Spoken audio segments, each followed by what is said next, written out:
الحمد لله وكفى وسلام على عباده الذين اصطفى أما بعد أعوذ بالله من الشيطان الرجيم بسم الله الرحمن الرحيم الإسلام را كتاب أنزلناه إليك لتخرج الناس من الظلمات إلى النور بإذن ربهم إلى صراط العزيز الحميد سبحان ربك رب العزة عما يصفون وسلام على المرسلين والحمد لله رب العالمين اللهم صل على سيدنا محمد وعلى آل سيدنا محمد وبارك وسلم اللهم صل على سيدنا محمد وعلى آل سيدنا محمد وبارك وسلم اللهم صل على سيدنا محمد وعلى آل سيدنا محمد وبارك وسلم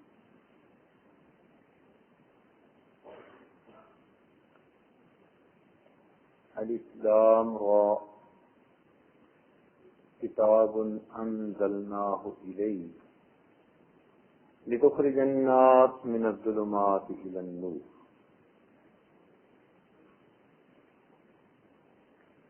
Allah subhanahu wa ta'ala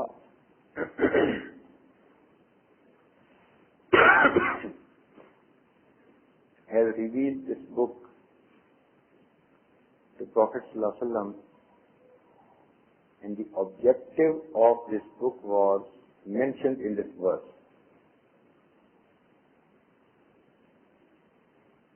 The objective is لِتُخْرِجَ النَّاسِ مِنَ الظُّلُمَاتِ إِلَى النُّورِ, that, O my Prophet, you may take out the mankind from the darkness into the light.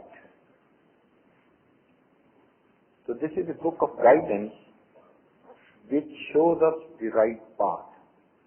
It's not only a book of worship which tells us about namaz and fasting and zakat. No.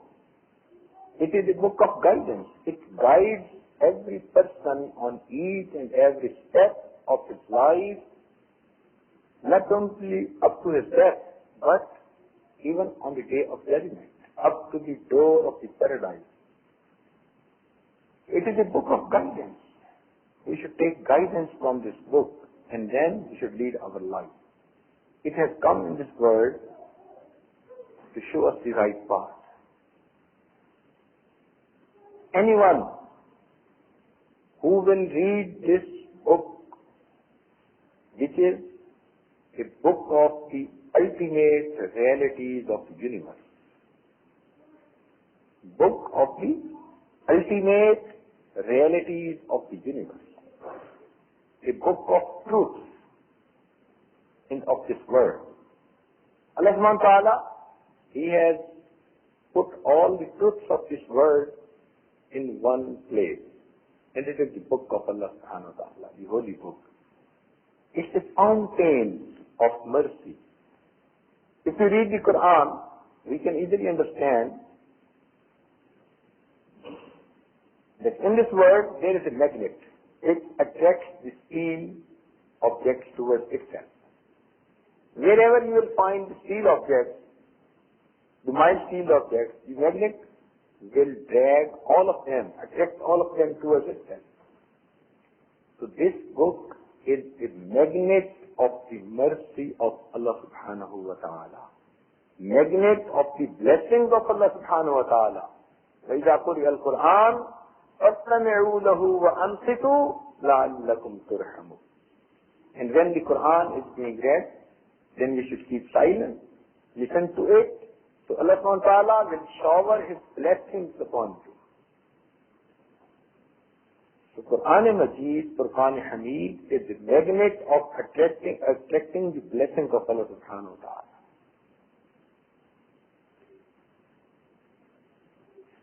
The book of guidance. It has a power. But we need to know how to utilize the power of Quran. It is an ocean.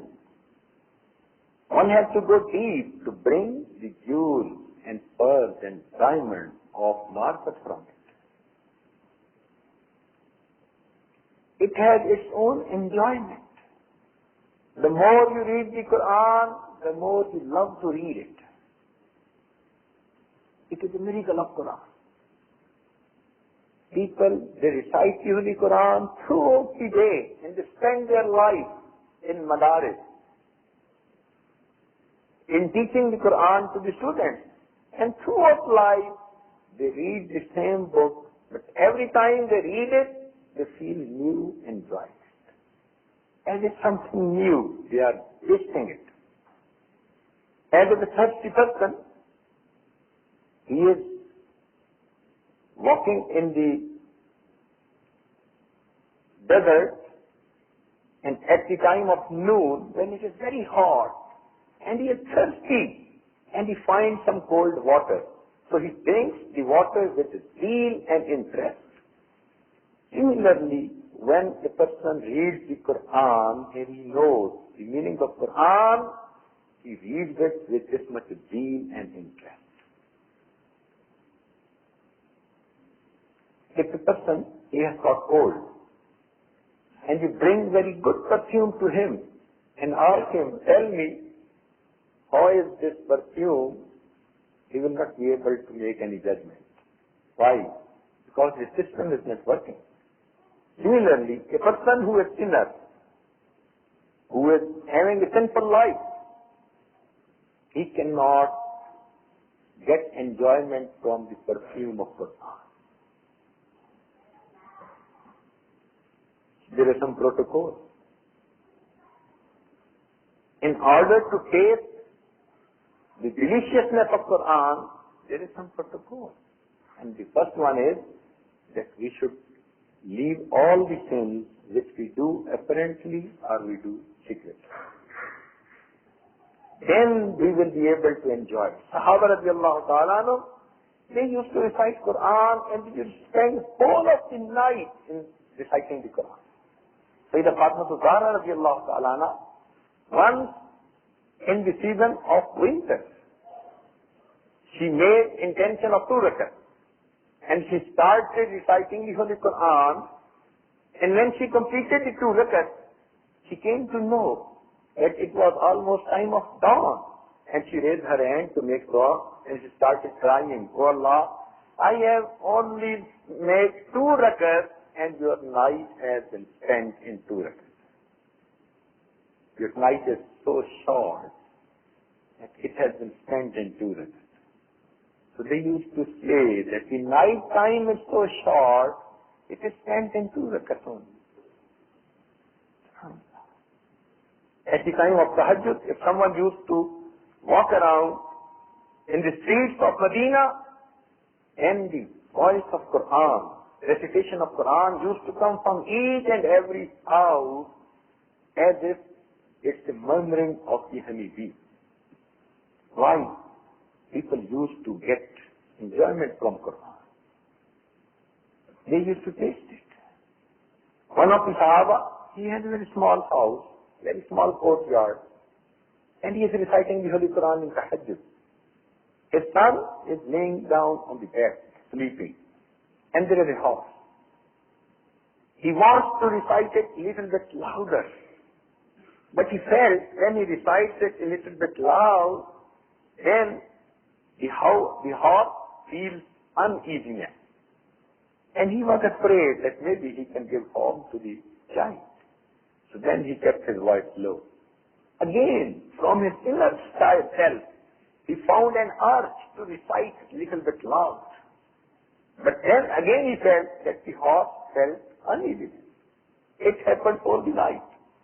And when he completed his namaz and wanted to make dua, he felt that there were some lights which were going away from his head towards the sky. So in the day, he came to Rasulullah and he narrated all the story. And he said, that what were these lights? Then Rasulullah told him that they were the angels who came down from the sky to listen to your Quran. If you kept reciting your Quran, then the residents of Medina, they would have seen the angels with their own eyes. So this Quran has come here to give us respect, to give us dominance in this world. Hazrat Umar radiallahu ta'ala, in his caliphate, once he was leading an army in Mecca, he was climbing on a mountain. While taking a turn, he just stood there and started looking towards the valley. It was noontime. Everyone was sweating. Then someone asked him, Amir al-Mu'mineen, why you are standing here? It's noon. It's hot. Everyone is sweating. It's very difficult to stand here. Then Umar he replied that I am looking towards this valley. In my childhood, in my teenager life, I used to come with my camels in this valley so that they should graze. But I never knew how to manage them. In the night, when my camel used to go back, my father used to find them hungry. And he used to shout at me, Umar, how you will be able to have a good life? You even do not know how to manage the camel. I am remembering that time when Umar did not know how to manage the camel. And I am looking at this time when Allah subhanahu wa ta'ala has made Umar Villano the Amir al-Mu'mineen of this time. So this was the blessing of Quran. But in order to get the benefit, there is some procedure. If I go to the number one specialist of the world and ask him that I have this much disease and need some medicine, and he gives me the prescription, then after 1 week I give him a call, I'm not feeling any change in myself. He will ask me, have you taken the medicine? And I reply, no, I have put your prescription in my pocket. He will say, no, you will have to put the medicine in your stomach. Then it will give you the benefit. Similarly, if we put the Quran in our closet, just for barakat, just for rahmat, it will not give the benefit to us. We need to read it, to understand it, and to practice it. It's not difficult to understand the Holy Quran. Allah subhanahu wa ta'ala has mentioned, وَلَقَدْ جَسَّرْنَا الْقُرْآنَ لِلذِّكْرِ فَهَلْ مِن مُدَّكِرٍ, and we have made the Quran easy to understand. Is there any one of you who can understand it? Shah Waliyullah Mudassili Rahmatullah alayh, he wrote a very beautiful description about learning of Quran. He said that there are two levels of learning of Quran. The first one is the lower level for a common person, me and you. And he said it is very easy. It is very easy. And nowadays, it has been proved by the Muslim scholars that it is very easy. Quran is on the CD-ROM these days. You can count the words, the alphabets of Quran. Total number of words used in Quran, they are almost 85,000. 84,200. I am giving a round figure. So total number of words used in Quran, they are 85,000. But most of them, they have been repeated again and again. For example, Ya ayyuhalladhina amanu, repeated 100 times. Aqimus salah, repeated 100 times. Atuz zakah, repeated so many times. So if we take the repeated word as one word, so the different words which have been used in Quran, they are only 2,000. 2,000 different words have been used in Quran. And those people who know how to speak Urdu language, 500 Quranic words are used in Urdu language. For example, jinn, insan, kitab, qalam, kursi, all of them, they are Quranic words.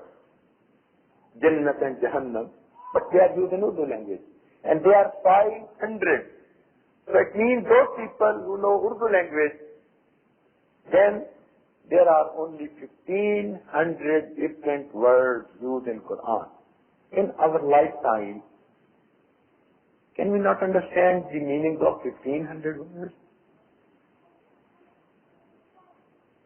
If we learn one word after every salah, then we will be able to learn 5 words a day. And in 1 year, we will be able to understand the Quran. Ulama, they have made a book for. We conducted a course in Washington for the understanding of the meanings of Quran, and the youngsters and the teenagers, they learned the meanings of Quran within 40 days. Completed. SubhanAllah. Our youngsters are so intelligent. SubhanAllah. They learned all the words within 40 days. So if on the day of judgment, Allah subhanahu wa ta'ala will ask us, oh, you learned the most modern sciences, physics and chemistry, computer sciences, mathematics. Why you could not learn my holy book, the Quran? Will there be any excuse? No. So it is the duty of each and every Muslim to sit down in the company of ulama and to understand the meanings of Quran. It's not difficult at all. Very easy. And this is first level of understanding. Yes, the second level of understanding is for the scholars. They go deep in the verses of Quran and they get the answers of different masail. So that is the duty of those persons who have spent 10 years of their life, 15 years of their life, who had got specialization in knowledge of Quran. But a common person, he needs only the first level, so that if the Imam is reciting the Quran, he should be able to understand what is being recited. And that's why in Ramadan, if the Qari Sahib is reciting the Quran, most of us, they do not understand what is being recited. So at least we should achieve this target. And it is very easy to understand. وَلَقَدْ جَسَّرْنَا الْقُرْآنَ لِلذِّكْرِ فَهَلْ مِن مُدَّكِرٍ. Quran is just like an ocean. The more deep you go in, the more things you find. لَا تَشْبَعُ مِنْهُ الْعُلَمَاء. Rasulullah sallallahu alaihi wasallam, he said that even the ulama, the scholars, they will never feel that they have learned everything about Quran. They will feel thirsty. Even they would like to know more and more about Quran. And with the passage of time, even we are getting the capability to learn the Quran even more. Nowadays, people say, oh, many of the non-Muslims, they are accepting Islam. Is it only the power of Muslims that they are accepting Islam? No, it's the power of Quran. You ask to the non-Muslims who become Muslims, why they become Muslims. You will find at the end, there will be the magic of Quran. There will be the force, the attachment of Quran. One of the Germans, he was a Navy person, he got Quran from one of his Muslim friends and he recited it. And in different verses, he got that there was description about the ocean. في بحر اللجي يغشاه موج من فوقه موج من فوقه سحاب. An example was quoted that the darkness in the hearts of kuffar is like the darkness in the ocean when it is high tide time, tide on the tide. And then it's the cloudy. The sky is cloudy. So at that time, he said that I have got the experience that there is complete darkness in the ocean. In the normal weather, up to 600 feet, there can be some amount of light. which can penetrate. But below 600 feet, there is complete darkness. But when it is cloudy, and then it is high tide time, then right from the surface, it's dark. He said that I have experienced it myself, and when I read it, I thought maybe the prophets of Muslims, he got the chance to go in the ocean.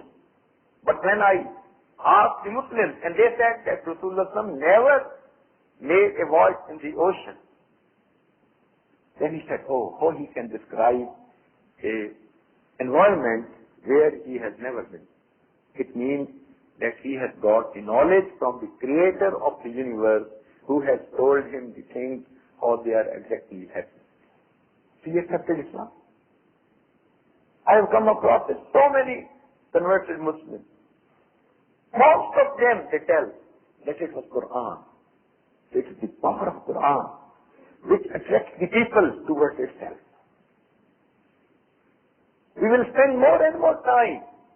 Even a scientist, he will learn the Quran, he will get the meanings, and he will get the pearls and diamonds of meaning from his own sight. Let me recite just 3 words from Quran. There is a verse, and there are only 3 words. وَالسَّمَاءِ ذَاتِ الرَّجْعِ. 3 words. وَالسَّمَاءِ ذَاتِ الرَّجْعِ. And the meanings are that the sky has the capability to return. Raj, ruju. It is used in Urdu. It has got the capability to return. وَالسَّمَاءِ ذَاتِ الرَّجْعِ. And the sky has got the capability to return. No. Just try to think this verse of Quran. وَالسَّمَاءِ ذَاتِ الرَّجْعِ. And nowadays, we have got a very good explanation of this verse, which it was difficult to understand 1,000 years ago. وَالسَّمَاءِ ذَاتِ الرَّجْعِ. Now, Mufassireen, they have quoted in the Tafasir that as-sama means يحتمل الفلك والسحاب وجهة العلو. That the word sama can be used for the sky, for the upper direction, for the cloud. So this is one meaning of sky. So if we take this meaning of sky at the upper direction, then the meanings are that the sky has the capability to return. What is the explanation? What it can return? It can return everything which is beneficial for the mankind back towards earth, and it can return everything away from the earth which is detrimental for the mankind. وَالسَّمَاءِ ذَاتِ الرَّجْعِ. And the sky has the capability to return everything towards earth which is beneficial for the mankind, and can reflect everything away from the earth which is detrimental and dangerous for the mankind. And science has given us the explanation nowadays. It's very easy to understand. Subhanallah. وَالسَّمَاءِ ذَاتِ الرَّجْعِ. Our ancestors, they used to take the meaning that the sky returns the rain. And that was true. From the ocean, the water vaporizes and goes in the air. And the air, with this much amount of water and humidity, then goes up. And a vacuum is created and the cool air rushes in. And it becomes a cycle. Now this air, which has got very good, very big humidity, when it goes up and climbs 15 to 20 kilometers upward, then the small particles of water, they take the shape of drops of water. Because the temperature is minus 60 degrees, 70 degrees centigrade at that place. So when they take the shape of water, then these water droplets, they become so much that it is difficult for the air to hold it. So they come down, and we say that it's raining. But the beautiful point is that the amount of water which is taken from the ocean does not come back on the ocean. No. It takes the shape of clouds. The clouds move, come on the earth, come on the sky, come on the mountains, and then they rain there. So the most of the percentage of water comes on the mountains. It is taken from the ocean and comes on the mountains, and there they rain. And this water is then reserved there in the form of snow.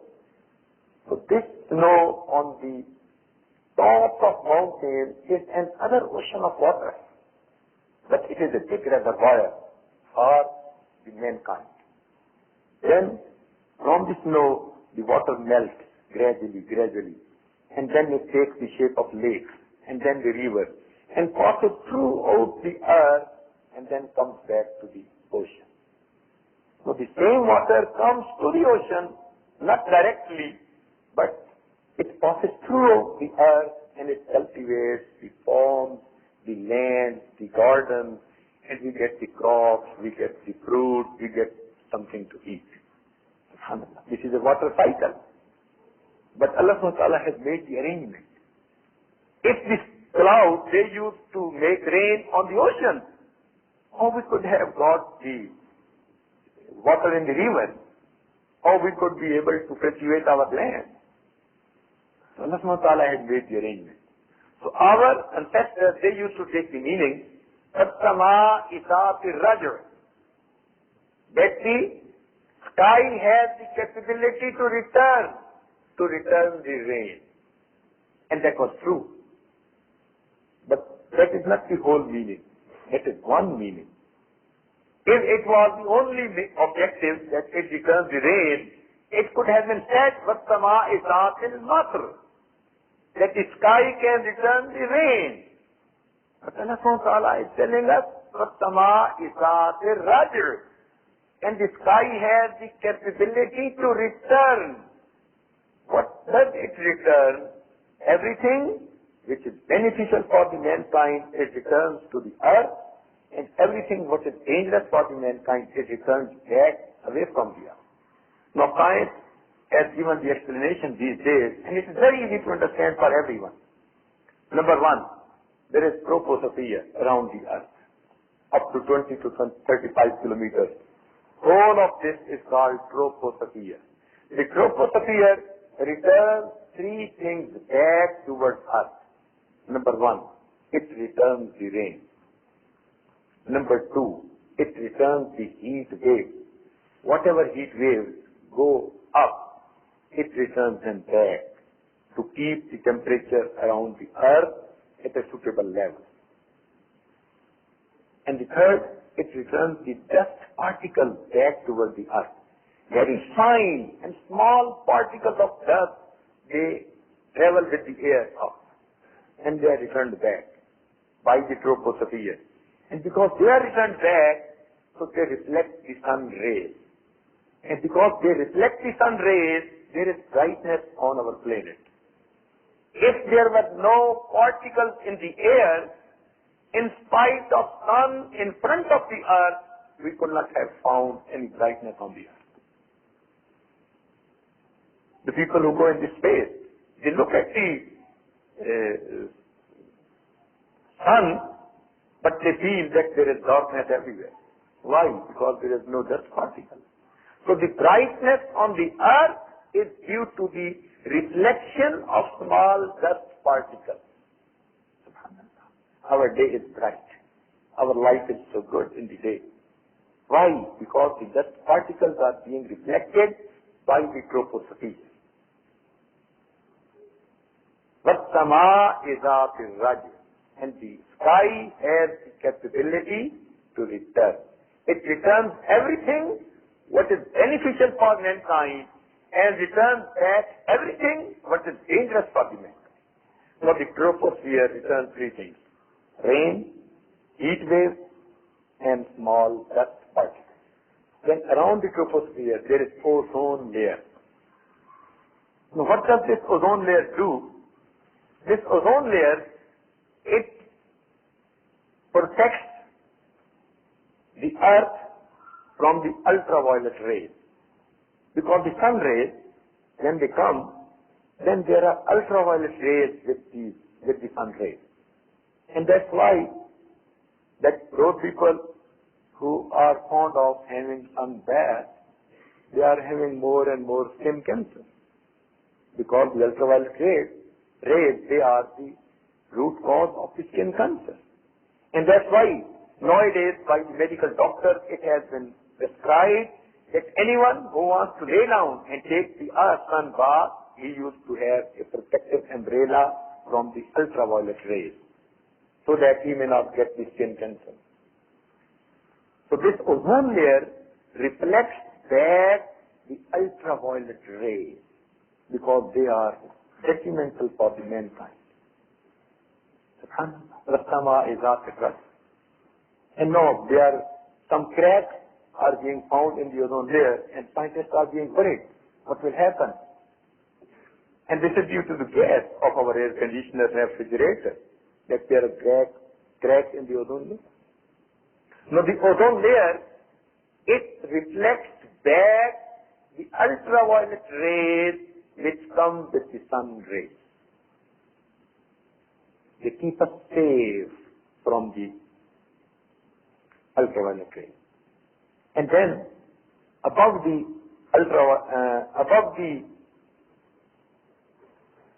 ozone layer, then there is ionosphere.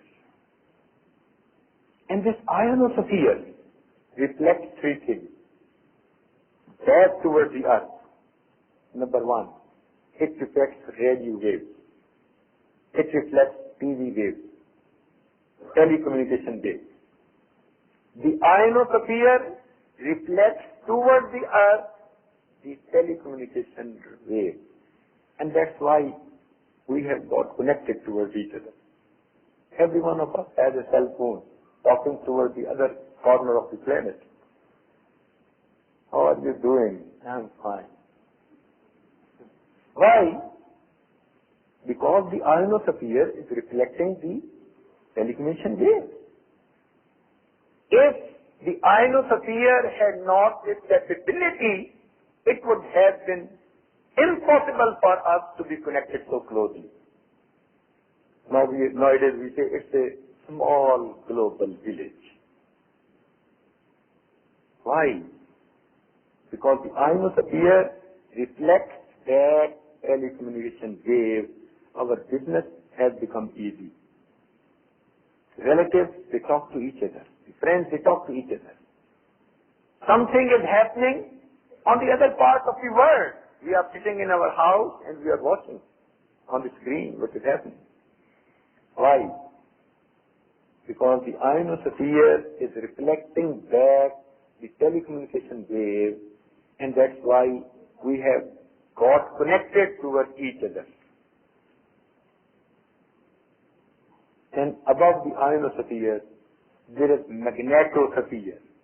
And this magnetosphere reflects back in meteoroids. Allah. No. Then around the ionosphere, there are Van Allen belts, two belts. They are concentric belts, two. Semi-spherical. They are thick on the equator and very thin on the pole. Why? Because they reflect back the cosmic particles. What is cosmic particle? Small particle coming from the outer planets towards the earth. They are reflected back. Sometimes you look toward the sky and you will see a shooting star. It's not a star. It's a small particle, but it is traveling at a high speed of 150 kilometers per second. With a high speed of 150 kilometers per second, it is traveling towards the earth. But these Van Allen belts, they reflect these particles away from the earth. They save us. And then around the Van Allen belt there is magnetosphere. And magnetosphere reflects the meteoroid. What is meteoroid? Stone. Big stone. They are all the time being showered towards earth. They are coming. They are fired towards the earth. Scientists have made a very careful calculation that more than 10,000 tons of material is fired towards the earth every day. 10,000 tons of material is fired towards the earth every day, but we are protected from the magnetosphere. We are sleeping, and our Creator is protecting us. We are busy in committing sin, and our Lord is so merciful that He is protecting us. If there were no magnetosphere, then these small stones, they could have reached the earth. What would have happened?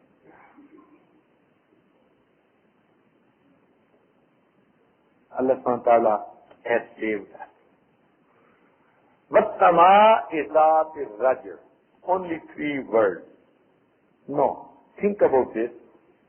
That during last 1500 years, almost 1500 years, millions of scientists, they have spent trillions of the brain cells on thinking about the science, and they have just understood few meanings of these 3 words of Quran. وَالسَّمَاءِ ذَاتِ الرَّجْعِ. And the sky has the capability to return. And maybe in the coming time, our coming generations will know more detail what is the capability of sky to return you. So Quran is an ocean that even hundreds and thousands of scientists, they spend their lifetime and they can understand just few meanings of 3 words of Quran. SubhanAllah, SubhanAllah. And whole of this Quran is an ocean. Every Muslim should try to understand Quran, should recite it, and try to think about it. It is our duty to explain it in front of the non-believers. Explain it in front of kuffar. Let's look at this Quran. The book was revealed 1,400 years ago, and it is talking about the ultimate reality. Let me tell you one story and conclude. There was a villager. He was going somewhere. He found a bullet. He never saw the bullet before. He took it and put it in his pocket. Then he came to one of his very fast friends and said, "What is this?" He said, "Oh, it is a bullet." The villager asked him, "What does this do?" He said, "Oh, it's a very powerful thing. It can kill even a lion." And when the villager, he listened that it can kill a lion, he was pleased. He said, "Oh, it's very good. I'm going to keep it in my pocket." So one day, he was going somewhere when a small dog came running towards him and wanted to bite him. Now this villager, he took the bullet and threw it on the dog. And the dog even did not pay any attention towards the bullet. No, he ran fast and he saved himself. He succeeded. And then he came towards his friend and said, "Oh, you misguided me." He said, "Oh, you told me it's a very powerful thing and can kill a lion. It even could not kill a small dog." He said, "Oh, my friend, this bullet has a power. But to see its power, there is a procedure." He said, "What is the procedure?" He said, "There is a small weapon. It's called a gun. You have to put the bullet inside, and then you have to make a target. And then when you fire this bullet, then you will be able to see the power of the bullet. It can surely kill a lion." Similarly, Quran is just like a bullet of power. But in order to see its power, there is a procedure. Our body is just like a gun. We have to put this bullet inside the gun and then raise our hand and then make dua, and then you will be able to see the power of Quran. This is the only way. Those persons who read Quran right from Alhamd up to Wannas and then practice it right from the hairs of the head up to the toes of the feet, then those people, they make dua, and Allah subhanahu wa ta'ala, He changes the geography of the world. They see the power of Quran. Sahaba radiallahu ta'ala anhum, they observe the power of Quran. We can also see it, but then we should practice it. May Allah subhanahu wa ta'ala give us the tawfiq to understand the Quran and to practice it in our life, so that we should get its blessings in our life. وآخر دعوانا أن الحمد لله. سبحان ربي العظيم. اللهم صل على سيدنا محمد. ربنا ظلمنا أنفسنا وإن لم تغفر لنا وترحمنا لنكونن من الخاسرين. رب کریم، ہم ظاہر میں گندے ہیں، حقیقت میں نہایت گندے ہیں. اللہ ہمارے اندر کی گندگیوں کو دور فرما، ہمارے دلوں کی ظلمت کو دور فرما، ہمارے دلوں کی سختی کو دور فرما. اللہ ہمارے دلوں کو منور فرما، ہمارے دل کی دنیا کو آباد فرما. میرے مالک، ہماری نگاہوں کو پاک فرما، ہمارے دلوں کو صاف فرما، ہمارے سینوں کو اپنی محبت سے لبریز فرما. اپنے عشق کی آتش ہمارے سینوں میں پیدا فرما. ہمارے انگ انگ سے اپنے ذکر کو جاری فرما، روئے روئے سے اپنے ذکر کو جاری فرما. ہماری ہڈی ہڈی گوٹی گوٹی میں اپنی محبت پیدا فرما. اے اللہ، ہمارے علم میں برکت پیدا فرما، عمل میں برکت پیدا فرما، رزق میں برکت پیدا فرما، صحت میں برکت پیدا فرما، ہماری عزت میں برکت پیدا فرما، ہمارے کاموں میں برکت پیدا فرما. قدم قدم اپنی برکت سے شامل حال فرما. میرے مالک، ہمارے ظاہر کو اپنے محبوب کی سنتوں سے سجا اور ہمارے باطن کو اپنی معرفت سے منور فرما. اے اللہ، جب بچہ پریشان ہوتا ہے ماں باپ کی طرف دوڑتا ہے، جب بندے پریشان ہوتے ہیں اپنے پروردگار کی طرف آتے ہیں. اے بے قدموں کے دستگیر، پریشان حالوں کی پریشانیوں کو دور فرما، مصیبت بدوں کی مصیبتوں کو دور فرما، بیماروں کی بیماری کو دور فرما. اے اللہ، ہمارے ساتھ رحمت کا معاملہ فرما، ہمارے گناہوں کو معاف فرما، نفس شیطان کے مطلب سے محفوظ فرما. اے اللہ، ہمیں قرآن پاک کے ساتھ سچی محبت نصیب فرما، اس کو پڑھنے سمجھنے اور اس پر عمل کرنے کی توفیق نصیب فرما. اے اللہ، اے اللہ جو صاحب اولاد ہیں ان کی اولادوں کو نیکوکار بنا، فرما بردار بنا، ماں باپ کی آنکھوں کی ٹھنڈک بنا. اے اللہ، جن گھروں میں جوان بچے بچیاں موجود ہیں ان بچوں کے مستقبل کو روشن فرما، ماں باپ کے لیے ان کے فرض کو ادا کرنا آسان فرما. میرے مولا، اپنی رحمت سے جو پڑھنے والے بچے ہیں ان کی قوت حافظہ کو تیز فرما، ان کو اپنی تعلیم میں نمایاں کامیابی عطا فرما. جو روزگار کی تلاش میں ہیں ان کو روزگار عطا فرما. اے اللہ، ہمیں اخلاق محمدی کا نمونہ نصیب فرما. اے مالک، ہم نے اب تک جتنے بھی گناہ کیے ان سب گناہوں کو معاف فرما، ہماری خطاؤں سے درگزر فرما. رب کریم، ہمارے اساتذہ، مشائخ، والدین میں سے جو دنیا سے رخصت ہو چکے، اللہ ان سب کی مغفرت فرما. جن کی آپ نے مغفرت کر دی کر اس کے اعلیٰ درجات عطا فرما، اور جن کے بھی ہمارے اوپر حقوق آتے ہیں اللہ ان کو بھی ان دعاؤں میں شامل فرما. اللہ امت مسلمہ کو عزت رکھنا نصیب فرما. دنیا میں جہاں جہاں مسلمان پریشان ہیں اللہ ان کی پریشانیوں کو دور فرما. میرے مولا، ہمیں ایک بنا اور نیک بنا، حقوق اللہ اور حقوق العباد دونوں کو پورا کرنے کی توفیق نصیب فرما.